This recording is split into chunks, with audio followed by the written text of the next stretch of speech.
before I talk about Fortnight to One Reading Room, I want to begin with how this evening came together. So in 2022, before summer holiday began, a poster caught my attention. It's a book launch event organized by West Vancouver Historical Society. The book was called Inside West Van: People, Politics, and Planning since 1912. So as someone who loves history, so I immediately signed up. I attended the author talk, bought the book, and asked the author to sign it. I finished the book during the summer break. I arrived in Canada carrying a very good understanding of world history, dynasties, emperor. At least I think I am. But I realized that I know surprisingly little about the history of this place where I actually live and the place where I actually plan to spend the rest of my life. So I was like, okay, this book opened another door for me. It helped me see West Vancouver not only as a beautiful suburban municipality, but as a place filled with layers and layers of stories. Before every development decision, public debate, and controversy were people who care deeply about this place. And I make a lot of notes and remember thinking, this is too good to keep to myself. More people, no matter how long you have lived here, you should read that. So naturally, as a reading room organization a host, so my first thought was, let's do a book club on it. To my surprise, more than 200 people signed the virtual reading group. And the majority of them were Chinese speakers. So keep in mind, this is a book in English. Not exactly a light read, although it's very readable. So the author, Rob, he's here today.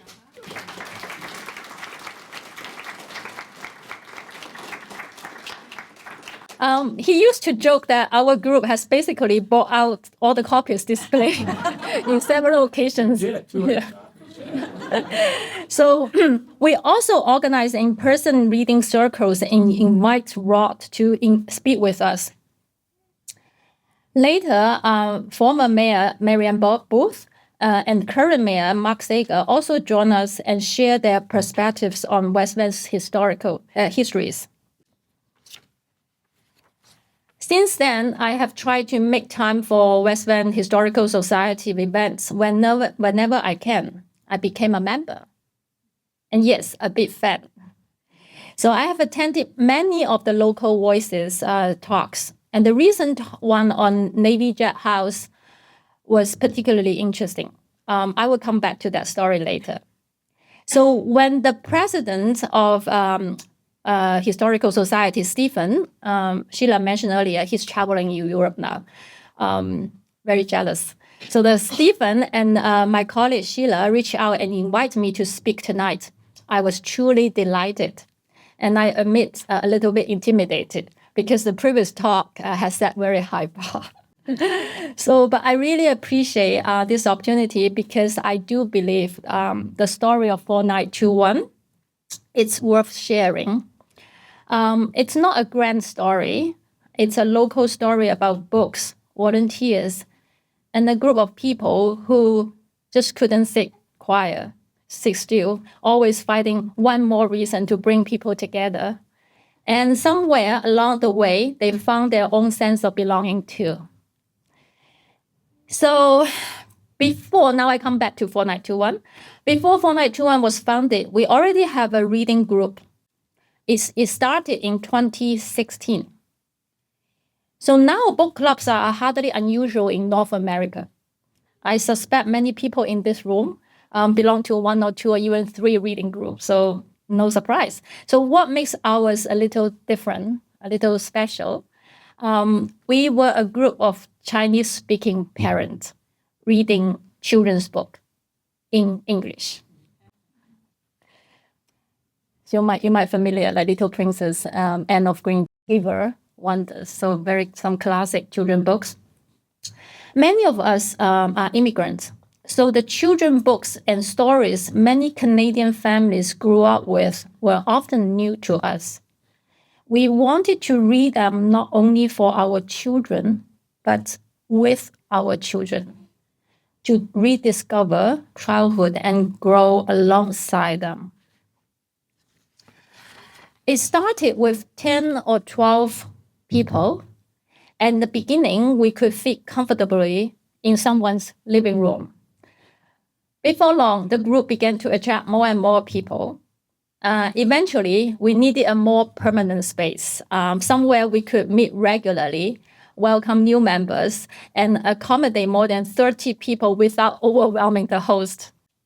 So in early 2018, one of our book club member, Mandy, I'm so glad, she's also one of the founders. So she reached out and said, her friend, Mr. Ma, had a spare room and is willing to offer to us as a public reading space.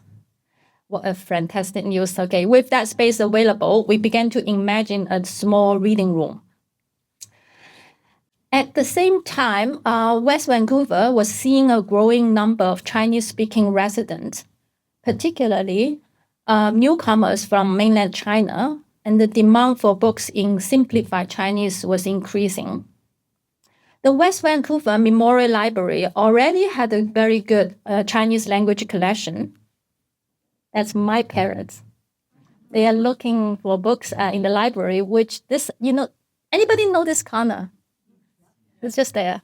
Now, yeah, so they moved all the books up there now, but this used to be the Chinese book, Japanese book, Persian book, something like that, just beside here. So, and then I think that photo was 2016, probably. So the library budget are always tight.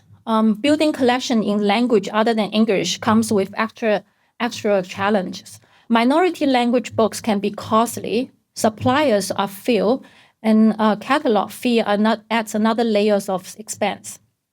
So for a small and flexible grassroots groups like ours, it was sometimes easier to buy books directly from mainland, Hong Kong, Taiwan, and have friends or family bring them over in their luggage. So it's just very easy. So that flexibility became one of our strengths. We could respond quickly to what people wanted to read, what parents was asking about, and what conversation were already happening in the community.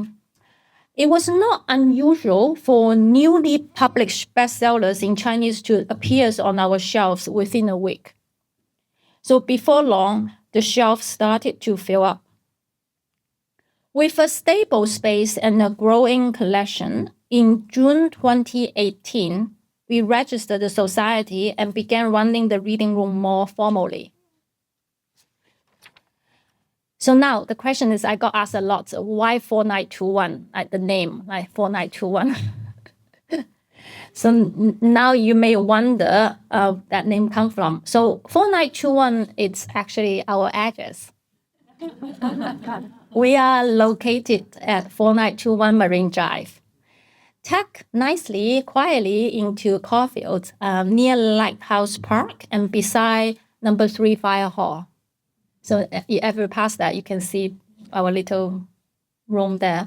We like the idea of using numbers because numbers feel neutral. Whatever language you speak, a number is easy to say and less likely to be misunderstood. I mean, that's only like I wear the non-native speaker hat. It's like numbers easy. But more importantly, the name was also inspired by another address, 1950 Marine Drive. Does anyone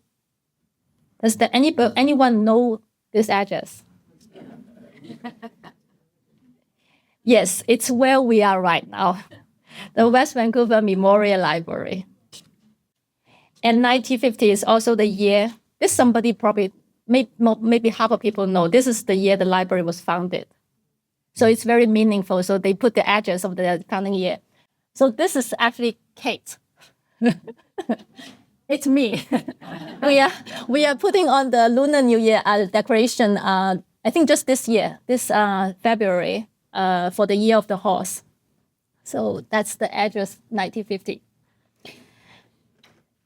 So in a quiet and understated way, the name 4921 carry our connection to the library, not loudly, but meaningfully. And now perhaps I should reveal my personal bias.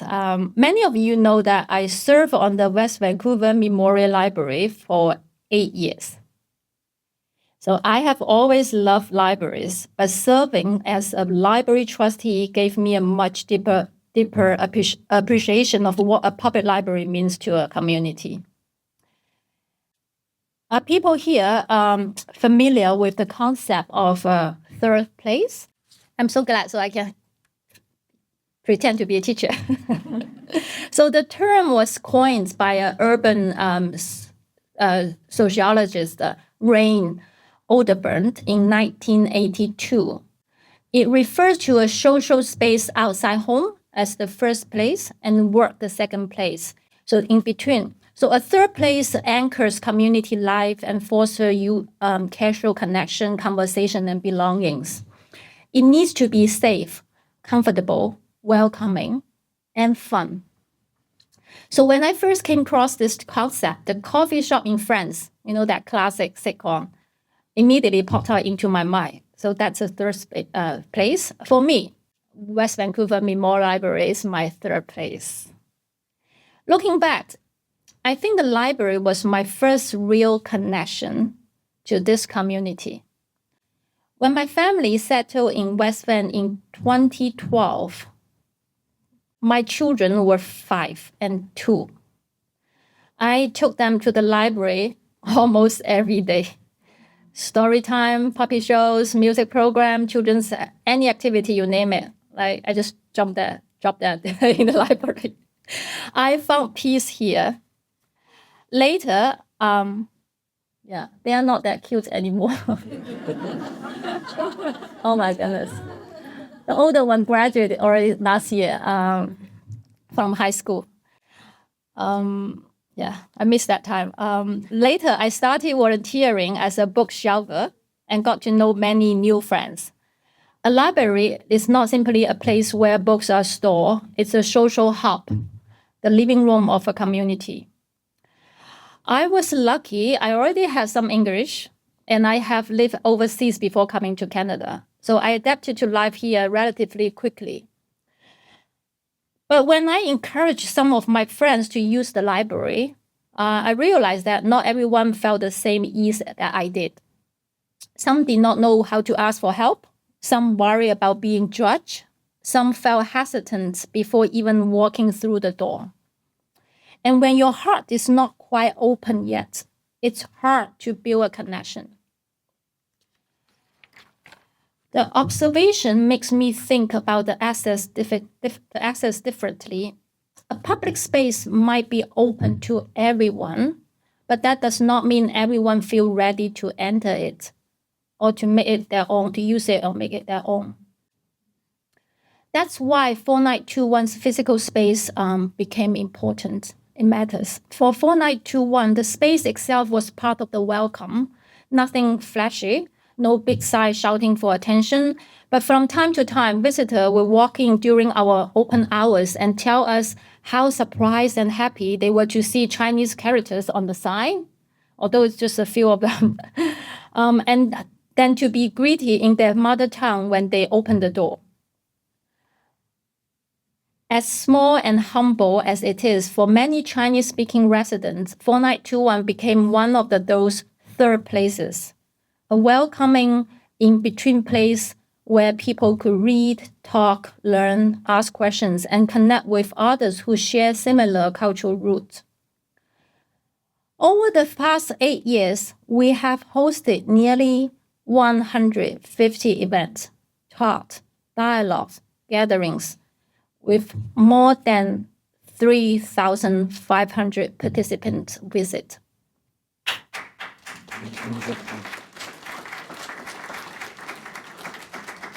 I didn't know that number because to prepare for this talk, I have pulled out all the data. It's a good thing that we have a very delegate volunteers always count the number. I learned that also from the library. You guys count numbers every time, so I learned that. So we mark the number. 4921 provides people with a comfortable space to speak in their own language, and that matters. I have met so many people in our reading room who are thoughtful, well-read, well-educated, and deeply engaged with the world. But when the conversation happens only in English, they may not always have the chance to show that part of themselves fully. At 4921, the language barrier disappears unless you speak Cantonese. So they can ask complicated questions, disagree respectfully, challenge an assumption, or share a concern they might not yet feel ready to raise elsewhere. It restores a sense of dignity. People feel seen, feel heard, and they feel that they matter. But 4921 was never meant to stop at bonding within the same language or cultural group. The goal was always to help people feel comfortable enough to step out a little further into the library, the schools, other organizations, and the wider life of West Vancouver. Even in a smaller municipality like West Van, there's so many local gems waiting to be discovered. People just don't know. If someone is not ready to step out alone, we go together. So sometimes we bring the connection a little closer to them. What do I mean by that? Rather than explaining this further, let me show you. Our team, mighty team, our team put together a short videos featuring some of the activities we have organized over the year. It's only just highlights because we cannot show that 150 events. So it's some highlight. Okay.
Stunning, right? Let us give a big round of applause to the master behind this production.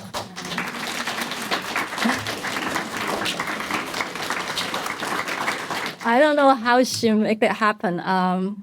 It's so amazing. Yeah.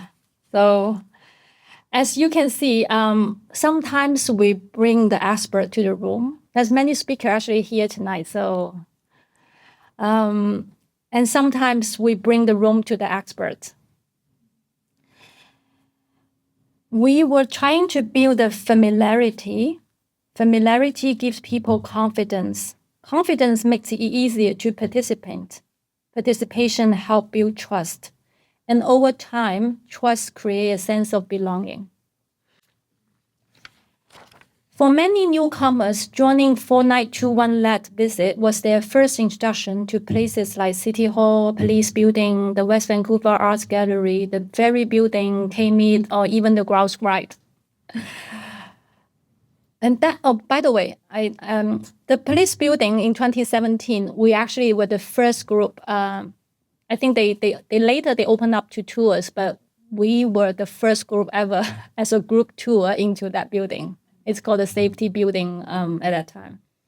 And also, K-Mead was very recent. It was just last month, so we got you can see more details like the tour in the technician room, just because that's very recent. We still got that materials there. So we have worked very hard to create this experience. Why? I got also asked a lot about just where's the passion come from.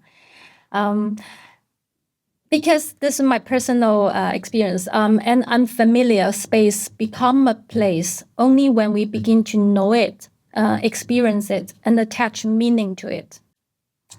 This was something I had come to understanding through my own experience as a newcomer. But a few years ago, I stumbled across a book that gave me the language to describe it. The book is called Space and Place, The Perspective of Experience. You're going to see, because it's reading rooms, you're going to see a lot of books tonight. So I love to recommend books. Okay. So its author, the renowned geography, Yifu Duan, Chinese name Duan Yifu, expressed this the idea elegantly. So place equals space plus experience. Duan Yifu was a Chinese-born American geographer. He was one of the key figures in human geography. The 1977 book is considered a foundational work in humanistic geography, a field that explores how people experience, perceive, and attach meaning to places. The very first chapter introduced this idea. Place is security, space is freedom. It sounds simple, yet it stayed with me. Here's my interpretation. Many immigrants come to Canada seeking for space, not just physical space, but the freedom and possibility to build a different life. But after arriving, we begin to realize the freedom itself alone is not enough. We also need attachment. West Vancouver may first appear as a beautiful and safe space, but it only becomes a place through experience, through the people we meet, the stories we hear, organization we join, and the memories we slowly build here. Attachment is what holds all those experiences together, make them meaningful, and gradually turns a space into a sense of home. So in the book, the author writes extensively about the relationship between childhood and place attachment. One of his observations is that our strongest attachment is to place often begin in childhood. The places where we grow up become deeply embedded in our memories through everyday experience. The streets we walk, the schools we attended, the market we shop, and the routines that shape our lives. Perhaps that helps explain why attachment to one's homeland can feel so intense. Human groups nearly everywhere tend to regard their homeland as the center of the world. Mr. Duan, the author, points out that this attachment appears to be nearly universal human experience. It's not limited to any particular group or cultural or language or economic system. It's just universal. The encouraging part is that the new attachment can be formed, but they do not happen overnight. Just as childhood attachment grows through repeated experience and emotional memory, new attachment also needs time. And often it requires intentional effort from newcomers who are willing to step out, and from the community that makes room for them. But experience does not always mean something dramatic. Sometimes it simply means learning the story behind a place you have lived there for years. Okay. Many of us enjoy walking or jogging along the waterfront. On the east side of the John Lawson Park. East side. West side. West side. Okay. See, that's why I need a geography lesson. There have been a construction site for quite some time. Have you ever noticed that? Yeah. Okay. How many of you know what that place is? So for most of us, it was simply something we walk by, perhaps with a bit curiosity, but without giving it much thought. Me the same. But after attending historical society event and learning more about the Navy Jet House project from Jeff, from Sheila, from fellow people from historical society, I have found myself talking about it nonstop, to anyone who willing to listen, or they not willing to listen. I just keep talking about, every time, because I like to have a walk, like Catherine, we have walked together. So I would tell people, do you know that place? Do you know that place? So yeah, many of them here, I think we are taught to tell the story. I learned the history behind it, the people connected to it, the debate around it, and the effort that went into preserving and reimagining it. And now when I walk past it, I see it differently.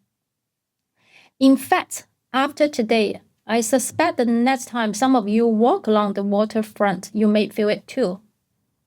After all, a 2,592 square foot bistro is expected to open there this summer. So a lot of anticipations. That's a small example of how attachment forms. The physical site has not changed very much, but with deeper understanding, our relationship with it has changed. This is the journey from space to place. That's also the topic, the title of the talk today. So along the way, I also found myself changing. I came from a culture that pays great attention to grand narrative, history, nations, global affairs, big turning points. We love to memorize those dates. Yeah, what happened, what's the meaning of it. Okay, there's many reasons for that. China has a long history. Its population, even as its decline, is still the second largest in the world. And myself come from a city, more than 20 million people. That's my city, in Canton. So in a place of that scale, it's easy to think in big picture, big numbers, big systems, big events. But after more than a decade living on the North Shore, I slowly learned to pay attention to a different kind of history. The history behind a city park, a history behind a beloved grocery store, a history behind a local organization like Streamkeeper or Toastmaster or West Vancouver Historical Society. So those stories may seem small, but together they form the fabric of this place. They are how a place begins to feel familiar, personal, and real. This shift from grand narratives to local stories shows up for me in three ways. So the stories we tell, the local news we follow, and the books we choose to read together. So one project that particularly resonated with me was West Vancouver Stories. This is there's a new one, 2025. So an annual collection of stories written by more than 20 authors from across the community. The editor, Lindy, is here tonight. Thank you for coming. And some of the authors here, to Kim, really appreciate you taking time to come here. What I admire about the project is that it takes ordinary life seriously. A surprising encounter with an eagle during a walk, a memorable tennis match, a loving teacher who changed someone's life. On the surface, this may seem like small stories, but they help us understand how people experience a place, what they care about, what they remember, and what they hope for. In a community this size of West Vancouver, these stories are not footnotes. They are part of the community's living memory. Whenever new books in the series were released, 4921 Reading Room will quickly just add them to our shelves. We actually buy more than one copies, so that we will encourage one another to read them. Because it's not very long each story, there's many authors, so small story, it's easy to read for non-native speaker, non-English. Okay. If West Vancouver Stories help preserve personal memories, local newspaper help me follow the community as it unfolds day by day. So I've been reading the North Shore News since I first arrived in West Van. It has become my daily routine. More recently, I also become a regular reader of the Beacon and the North Shore Daily Post. I think variety is good.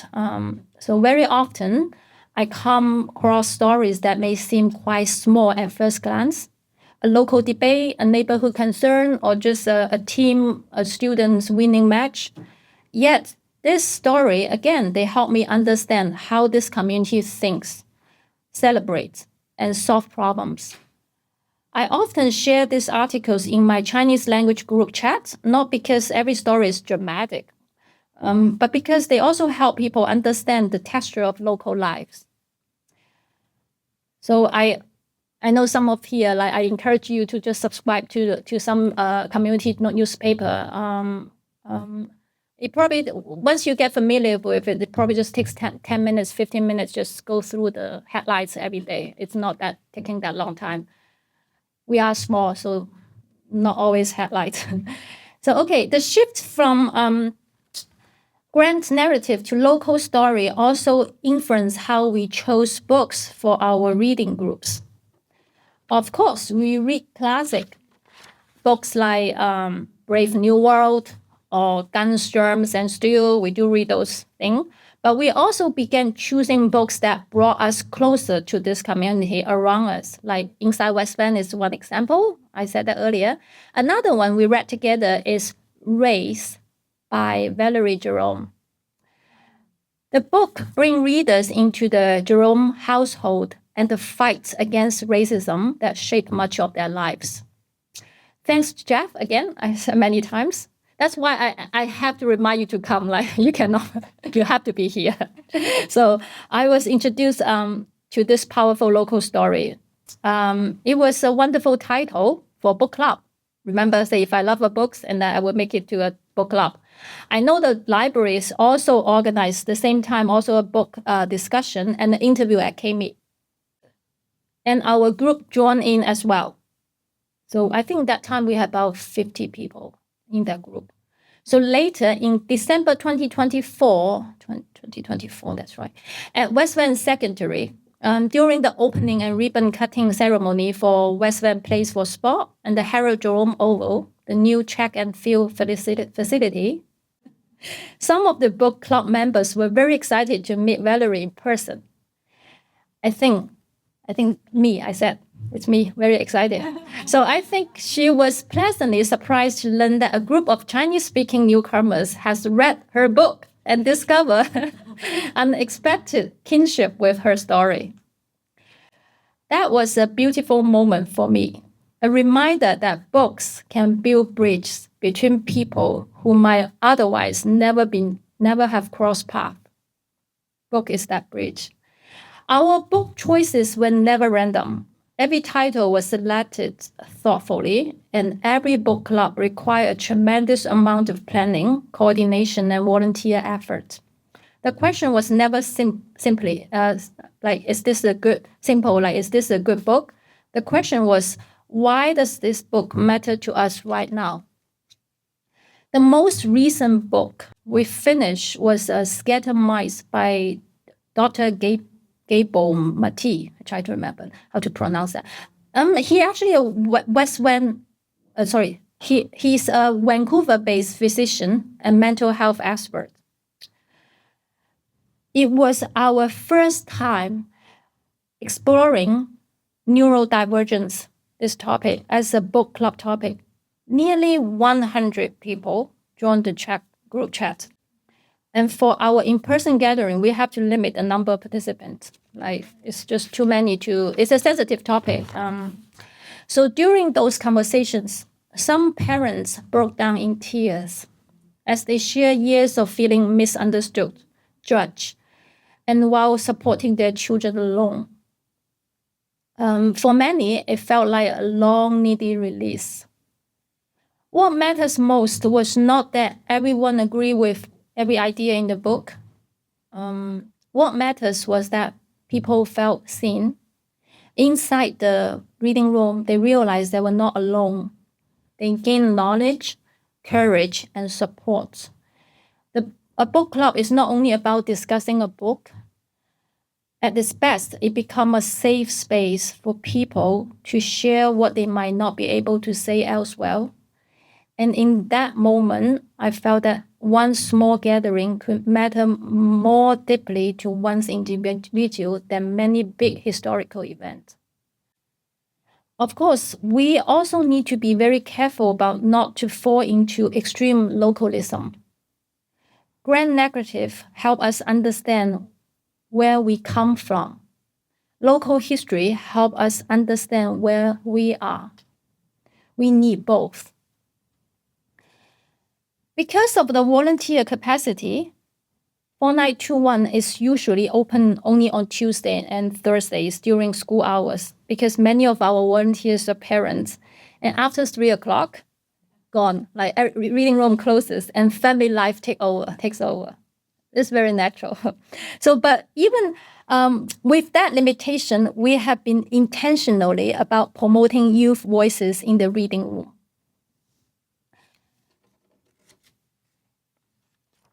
Let me share 2 examples. Ryan, a West Vancouver secondary graduate, is one of those bright, sunny young people you enjoy being around. He loves baseball, he's passionate about math, and he has a natural way of making younger students feel comfortable. In 2023, he began coaching younger students in his spare time and started a small peer math group at Fortnight 21. That's the end of the session, so all the kids show their appreciation to Ryan. After Ryan, the program was called The Beauty of Math. Ryan's goal was not simply to help students solve problems. He wanted them to see that math could be interesting, elegant, and even fun. After Ryan graduated last year and went to Waterloo, he's in Ottawa right now doing intern, so he cannot be with us. A West-based student named Jennifer, I believe Jennifer's here today. Jennifer was inspired by him and carried the torch forward. So she started a fun math group every Monday evening for younger students. It's ongoing right now. Like she loves it. She charged a small token fee and donated all the money back to Fortnight 21 reading room. And just recently, her dad shared some wonderful news with me. Jennifer is graduating from West Bay this year and has been chosen as the valedictorian for her graduation ceremony. So that's amazing. Another example, again, you see I'm surrounding with all those very outstanding, no matter adults or kids, so very lucky. Another example is our students sharing workshop. Last graduation season, about a year ago, we invited 3 outstanding Rockridge graduates to share their high school journey at a little wisdom with younger students. And guess what their secret recipe was? More AP courses? No. They said, manage your time well and do not sacrifice too much sleep and keep exercising.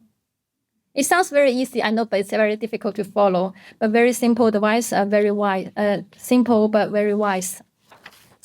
And I think one of the students, Mei Ting, she's here today as well. Thank you for making the effort. I know you're very busy. Mei Ting went to Stanford last year. So it's a wonderful role model for many other younger children. If you see, I think this is probably one of the time we have the most participants. The room was so packed that I was like half expecting that firefighters from next door, because we are beside, to come over and check on us. So we believe young people are contributors, mentors, and leaders.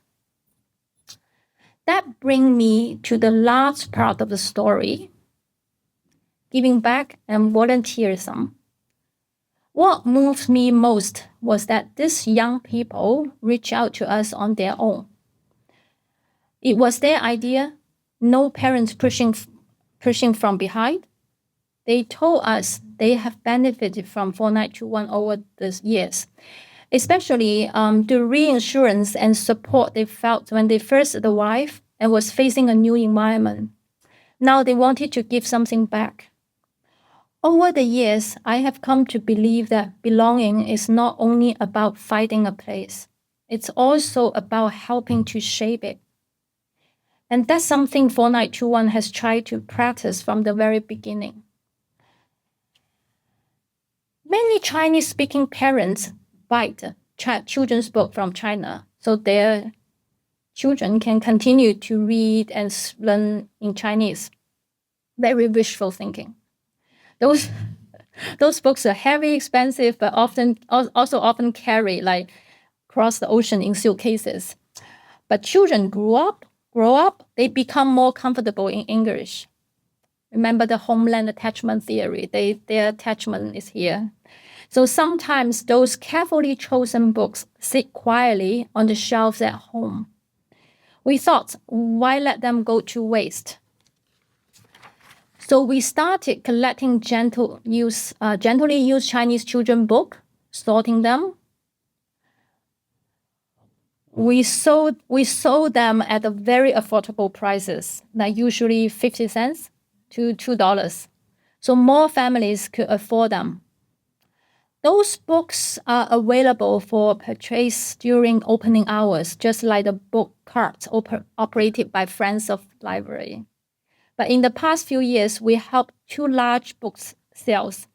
The first time, we donated all the proceeds, $1,000 to the Western Memorial Foundation, Library Foundation.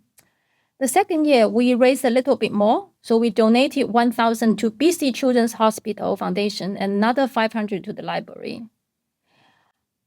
Again, we have a video, right? So here's a quick look at what it looks like. Thank you, Emma.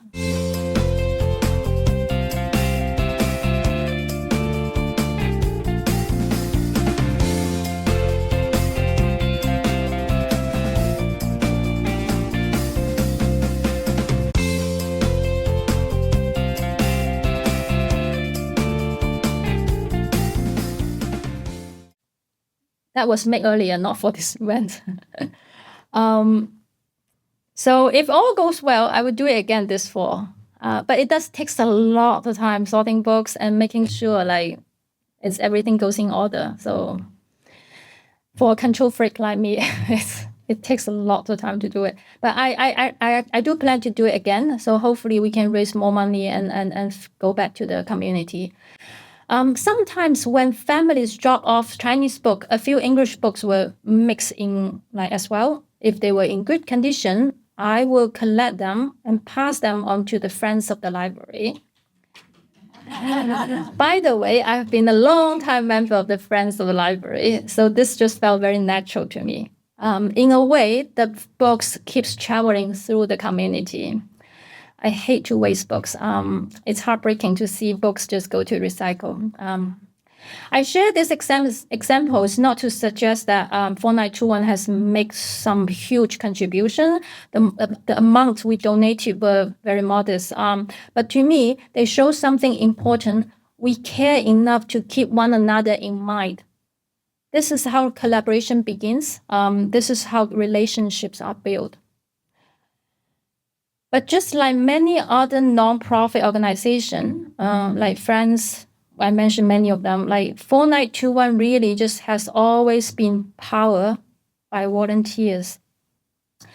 We are entirely 100% volunteer run.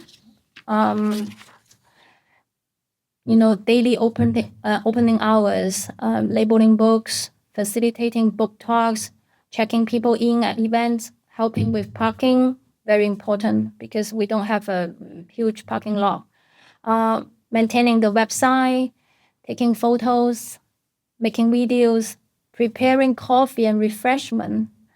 All these little tasks may sound small, but every successful event is built on a long chain of careful details and often invisible work.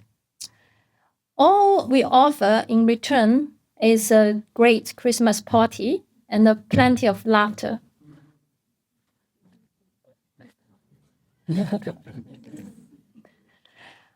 I also want to take this opportunity to thank our volunteers and community partners. Really love you guys. I see many of you here tonight. That means a lot to us, to me, to the society. This is how a small book club that began with children's book and parenting conversation gradually become a community organization that has touched many people's lives. So looking forward, I remember Duan Yifu, that author, the geography's idea, places equals space plus experience.